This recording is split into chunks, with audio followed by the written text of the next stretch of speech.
সুপ্রিয় শিক্ষার্থীরা, অনলাইন ক্লাসে স্বাগত জানাচ্ছি। আমি মোহাম্মদ ইফতেখার হুসাইন, প্রভাষক, বাংলা বিভাগ, রাঙ্গুনিয়া সরকারি কলেজ, চট্টগ্রাম। আজকে আমরা পড়ব মাইকেল মধুসূদন দত্তের সনেট ও মিথ্যাক্ষর ছন্দ এবং তোমাদের পাঠ্য বিভীষণের প্রতি মেঘনাদ কবিতার ছন্দ বিশ্লেষণ। প্রিয় শিক্ষার্থীরা, আজকের পাঠ শেষে তোমরা এইচএসসি পরীক্ষার জন্য বেশ কিছু বহু নির্বাচনী প্রশ্নোত্তর শিখতে পারবে। শুধু তাই নয়, যারা এইচএসসি পাশের পর বিশ্ববিদ্যালয়ে ভর্তি পরীক্ষায় অবতীর্ণ হবে তাদের জন্য কিছু গুরুত্বপূর্ণ প্রশ্নোত্তর রয়েছে আজকের পাঠে। আশা করি মন দিয়ে শুনবে। শুরু করছি অমিত্রাক্ষর ছন্দ দিয়ে। অমিত্রাক্ষর ছন্দ বোঝানোর আগে আমি ছন্দ নিয়ে একটু কথা বলি। বাংলা ছন্দ মূলত 3 প্রকার: স্বরবৃত্ত, মাত্রাবৃত্ত এবং অক্ষরবৃত্ত। 3 ছন্দের আলাদা আলাদা বেশ কিছু বৈশিষ্ট্য রয়েছে। প্রথমে স্বরবৃত্ত ছন্দ। যেসব ছন্দের লয় অর্থাৎ পড়ার গতিটা দ্রুত, সেগুলোই স্বরবৃত্ত ছন্দ। আরও অনেক বৈশিষ্ট্য আছে, আমি সংক্ষেপে বলছি। মূলত ছড়ার যে ছন্দ সেগুলি হলো স্বরবৃত্ত ছন্দ। আমরা ছোটোবেলায় যে প্রাথমিক বিদ্যালয়ে কিছু ছড়া কবিতা পড়তাম, যেমন হাট্টিমা টিম টিম তারা মাঠে পাড়ে ডিম, তাদের খাড়া দুটো শিং তারা হাট্টিমা টিম টিম, নটন নটন পায়রাগুলি ঝোটন বেঁধেছে, ও পাড়েতে ছেলে মেয়ে নাইতে নেমেছে। এরপর যদি বলি আমি, ছিপখান তিনদার তিনজন মাল্লা, চৌপর দিনভর দেয় দূর পাল্লা। এই যে কবিতাগুলো আমি কিন্তু দ্রুত লয়ে পড়েছি। এভাবে দ্রুত লয়ে পড়ার যে কবিতা সেগুলি হচ্ছে স্বরবৃত্ত ছন্দ। মাত্রাবৃত্ত ছন্দ। যেসব কবিতা মধ্যম লয়ের অর্থাৎ বিলম্বিত গতি, সেটি হচ্ছে মাত্রাবৃত্ত ছন্দ। আমি কয়েকটা উদাহরণ দিচ্ছি। জসীমউদ্দিনের কবর কবিতা। এইখানে তোর দাদির কবর ডালিম গাছের তলে, 30 বছর ভিজিয়ে রেখেছি 2 নয়নের জলে। এতটুকু তারে ঘরে এনেছিনু সোনার মতন মুখ, পুতুলের বিয়ে ভেঙে গেল বলে কেঁদে ভাসাইত বুক। আমি যদি বলি বিশ্বকবি রবীন্দ্রনাথ ঠাকুরের সোনার তরী কবিতা। গগনে গর্জে মেঘ ঘন বরষা, কুলে একা বসে আছি নাহি ভরসা। রাশি রাশি ভাড়া ভাড়া ধান কাটা হলো সারা, ভরা নদী খুঁড়ো ধারা খর পরশা, কাটিতে কাটিতে ধান এলো বরষা। আমি কিন্তু এই দুটি কবিতা মধ্যম লয়ে আবৃত্তি করেছি। এবার আসছি অক্ষরবৃত্ত ছন্দ। অক্ষরবৃত্ত ছন্দ হলো যে ছন্দের লয় হচ্ছে ধীর, একেবারে ধীরে ধীরে পড়তে হয়। যে ছন্দে সাধারণত প্রতি চরণে 2টি পর্ব থাকে, সেটি মূলত অক্ষরবৃত্ত ছন্দ। আমি কয়েকটা উদাহরণ যদি দেই। মরিতে চাহি না আমি সুন্দর ভুবনে, মানবের মাঝে আমি বাঁচিবারে চাই। এই সূর্য করে এই পুষ্পিত কাননে, জীবন্ত হৃদয় মাঝে যদি স্থান পাই। আমি যদি আরেকটি কবিতার উদাহরণ বলি, যে মেঘনাদ বধ কাব্যের প্রথম স্বর্গের প্রথম চরণ। সম্মুখ সমরে পড়ি বীর চূড়ামণি, বীর বাহু চলি জবে গেলা জমপুরে। আমি আরও একটি উদাহরণ দিতে চাই, যে তোমাদের যে পাঠ্য বিভীষণের প্রতি মেঘনাদ কবিতা, সেই কবিতার যে শুরুটা কীভাবে হয়েছে আমরা একটু লক্ষ্য করি। এতক্ষণে অরিন্দম কহিলা বিষাদে, জানিনু কেমনে আসি লক্ষণ পশিল রক্ষপুরে।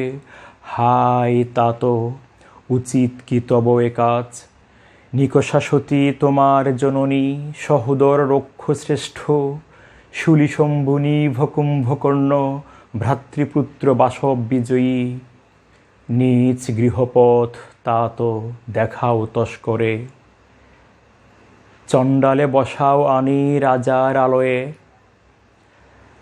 এই যে আমি একটু পাঠ করে শোনালাম, এই তিনটি কিন্তু ধীরগতি। তাহলে আমরা তিন প্রকার ছন্দ সম্পর্কে একটা ধারণা লাভ করতে পেরেছি। এবার আসি তোমাদের সেই পরিচিত শব্দ অমিত্রাক্ষর ছন্দ, সেটি আসলে কি? অমিত্রাক্ষর ছন্দ বোঝানোর আগে আমাকে আরেকটি ছন্দের ব্যাপারে আলোচনা করতে হবে, সেটি হলো পয়ার ছন্দ। শব্দটিও তোমরা শুনেছ স্কুল জীবনে, পয়ার ছন্দ। মাইকেল মধুসূদন দত্তের আবির্ভাবের পূর্বে পয়ার ছন্দে সাধারণত বাংলা কাব্য লেখা হতো। পয়ার ছন্দের কিছু বৈশিষ্ট্য আছে, যে পয়ার ছন্দ সেখানে ভাবের যেটা প্রবহমানতা সেটা নেই, অন্তমিল রয়েছে। তো মধুসূদন দত্ত দেখলেন যে পয়ার ছন্দে কিছু সীমাবদ্ধতা তিনি দেখতে পেলেন। যেমন এখানে কবির ভাবকে নিয়ন্ত্রিত করে পয়ার ছন্দ। মধুসূদন দত্ত মনে করলেন পয়ার ছন্দ তো ছন্দেরই দাসত্ব, ভাবের জন্যই তো ছন্দের সৃষ্টি, তাহলে ছন্দের জন্য তো আর ভাবের সৃষ্টি নয়। তাই মধুসূদন দত্ত এই বিষয় নিয়ে একটু চিন্তা করলেন। আমাদের একটি কথা মনে রাখতে হবে, পয়ার ছন্দও কিন্তু আসলে যে অক্ষরবৃত্ত ছন্দের আরেকটি অতি প্রচলিত নাম। আমি পয়ার ছন্দের যদি একটা উদাহরণ লিখি, বোধহয় তোমাদের বুঝতে সুবিধা হবে। আমি দুটা চরণ লিখব শুধু এখন। মহাভারতের কথা অমৃত সমান, কাশিরাম দাস ভনে শুনে পুণ্যবান।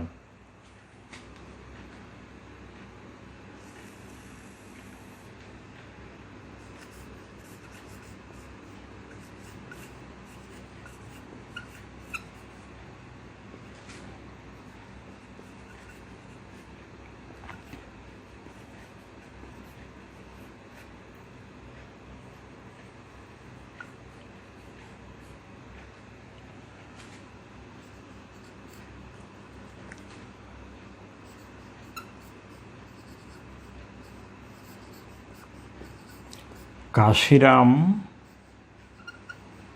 দাস ভনে শুনে পুণ্যবান।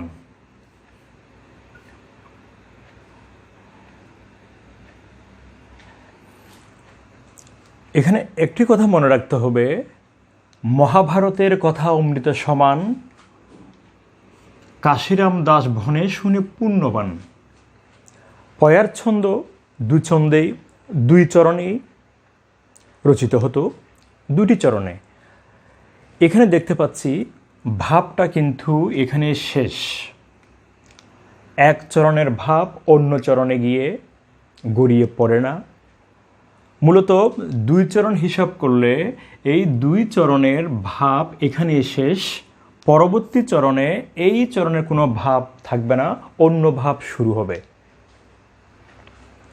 মাইকেল মধুসূদন দত্ত চিন্তা করলেন, এতে তো কবির স্বাধীনতা খর্ব হচ্ছে, কেন যে ভাবের প্রবহমানতা থাকবে না। মধুসূদন দত্ত যে পয়ার ছন্দের নিয়মের বন্ধন ছিন্ন করতে গিয়ে চরণের ভাবকে আপন ইচ্ছা অনুযায়ী চালিয়ে নেওয়ার অধিকার দিতে গিয়ে মাইকেল মধুসূদন দত্ত অমিত্রাক্ষর ছন্দ সৃষ্টি করেন। অর্থাৎ তিনি যে ভাবের যে প্রবহমানতা সেটার স্বাধীনতা দিয়েছেন, এটি হচ্ছে অমিত্রাক্ষর ছন্দ। হ্যাঁ, আমরা এখানে একটি কথা মনে রাখি, এই দুই চরণে কিন্তু অন্তমিল বজায় রয়েছে, অর্থাৎ অন্তানুপ্রাস, যেটাকে বলি আমরা সমান পুণ্যবান। সমান পুণ্যবান, এখানে কিন্তু মিল রয়েছে। এভাবে মিল থাকলে এই ছন্দের নাম হলো মিত্রাক্ষর ছন্দ। চরণের শেষে যদি মিল থাকে সমান পুণ্যবান, এই মিলযুক্ত ছন্দকে বলা হয় মিত্রাক্ষর ছন্দ। কিন্তু মাইকেল মধুসূদন দত্ত যে অমিত্রাক্ষর ছন্দ আবিষ্কার করেছেন, সেই ছন্দে চরণের শেষে মিল থাকবে না। মধুসূদন দত্ত এখানে চরণের পরে এখানে ভাব শেষ হবে না, এই চরণের ভাব এই চরণেও আসতে পারে, এমন ছন্দটি আবিষ্কার করলেন। যেহেতু চরণের শেষে মিল নাই, সেহেতু এই ছন্দের নাম অমিত্রাক্ষর ছন্দ। অমিত্রাক্ষর ছন্দের দুটি বৈশিষ্ট্য হচ্ছে যে ভাবের প্রবহমানতা, এক চরণের ভাব ওই চরণে শেষ না হয়ে পরবর্তী চরণে আসতে পারে, এবং অন্তমিল নাও থাকতে পারে। এটি হচ্ছে মাইকেল মধুসূদন দত্তের অমিত্রাক্ষর ছন্দ।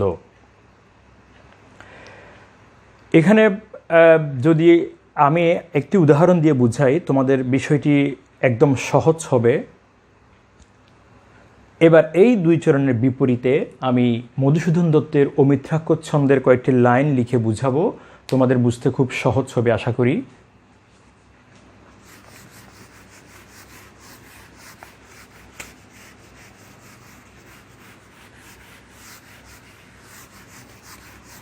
আমি এখন তোমাদের যে পাঠ্য কবিতা বিভীষণের প্রতি মেঘনাদ, সেই কবিতার কয়েকটি চরণ লিখে দেখাবো। যে অমিত্রাক্ষর ছন্দ কেন বলবো আমি সেটাই দেখাবো। যদি বলি, তোমাদের কিন্তু নিশ্চয় মনে আছে কবিতাটি শুরু হয়েছে কিন্তু এভাবে,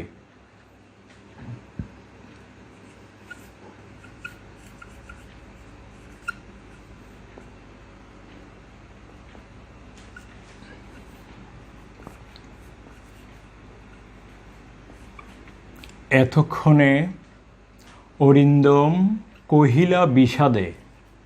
প্রিয় শিক্ষার্থীরা, তোমাদের কিন্তু কিছু চরণ মুখস্থ হয়ে গেছে ইতিমধ্যে।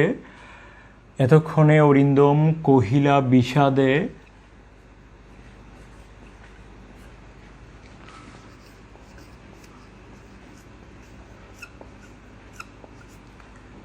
জানিনু কেমনে আসি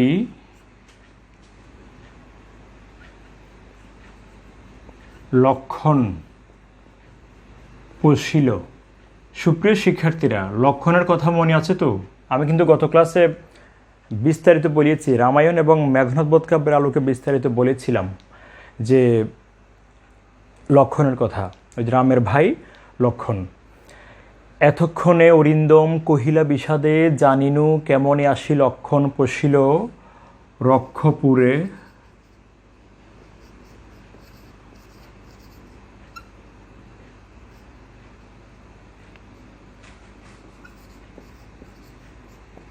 হাই তাত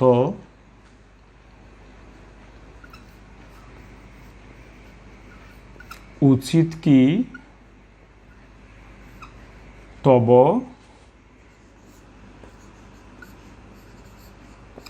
এ কাজ।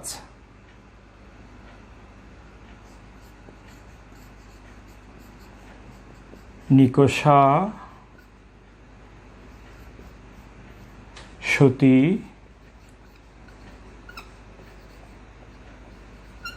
তোমার জননী।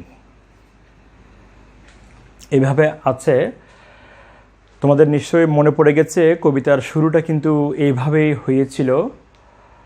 তো এখানে যে কথাটা বলতে চাচ্ছি আমি, অমিত্রাক্ষর ছন্দ, একটু আগে আমরা দেখেছিলাম মহাভারতের কথা অমৃত সমান, কাশিরাম দাস ভনে শুনে পুণ্যবান। একটু পার্থক্য দেখি আমরা। ওই দুই চরণে কিন্তু চরণ শেষে একটা মিল ছিল, কিন্তু এখানে মিলটা আছে কিনা তোমরা এখন লক্ষ্য করতে পারবে। বিষাদে পশিল, অন্তমিল কিন্তু নেই, অর্থাৎ চরণের শেষে মিল খুঁজে পাচ্ছি না।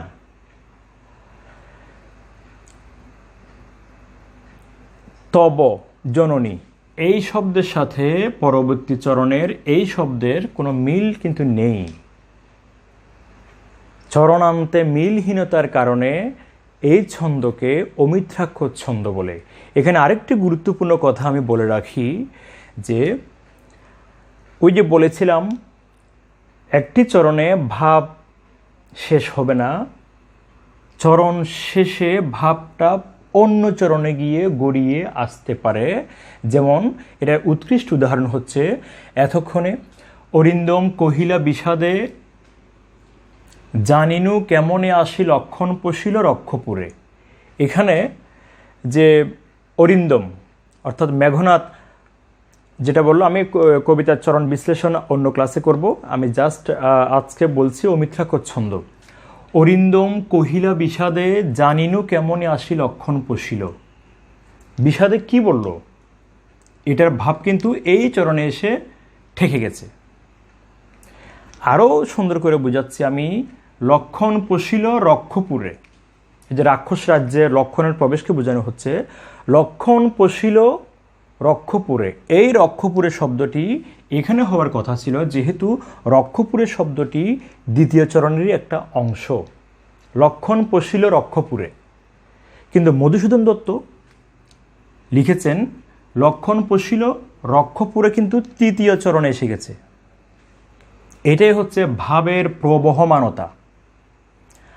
যদি আমি আরও একটু বিশ্লেষণ করতে চাই, যে হাই তাত উচিত কি তব এ কাজ, হাই তাত উচিত কি তব মানে তোমার, হে চাচা তোমার কি এই কাজটা করা উচিত। হাই তাত উচিত কি তব এ কাজ, এই কাজ এই শব্দটি কিন্তু এইখানে হওয়ার কথা, কিন্তু এই চরণের ভাব গড়িয়ে চতুর্থ চরণে চলে এসেছে। এটাই হলো ভাবের প্রবহমানতা, অর্থাৎ ভাবের স্বাধীনতা দিয়েছেন মাইকেল মধুসূদন দত্ত। এটি হচ্ছে অমিত্রাক্ষর ছন্দ। এখানে একটি কথা আমাকে বলতে হয়, মধুসূদন দত্তের এই অমিত্রাক্ষর ছন্দের বিষয়ে আমাদের বিশ্বকবি রবীন্দ্রনাথ ঠাকুর একটু দ্বিমত প্রকাশ করতে চেয়েছেন। বিশ্বকবি রবীন্দ্রনাথ ঠাকুর তিনি একটা ছন্দ আবিষ্কার করেছেন। তিনি বলেছেন যে কবি যদি জ্ঞানী হয়, কবি যদি বড় হয়, তাহলে অন্তমিল বজায় রেখেও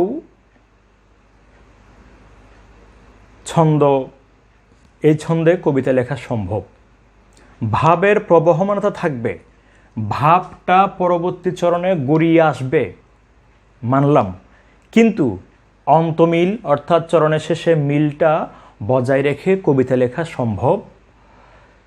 তিনি এই কবিতার ছন্দের নাম দিয়েছেন সমিল প্রবহমান পয়ার। তিনি সমিল প্রবহমান পয়ার ছন্দে কিছু কবিতা লিখেও গেছেন আমাদের রবীন্দ্রনাথ ঠাকুর।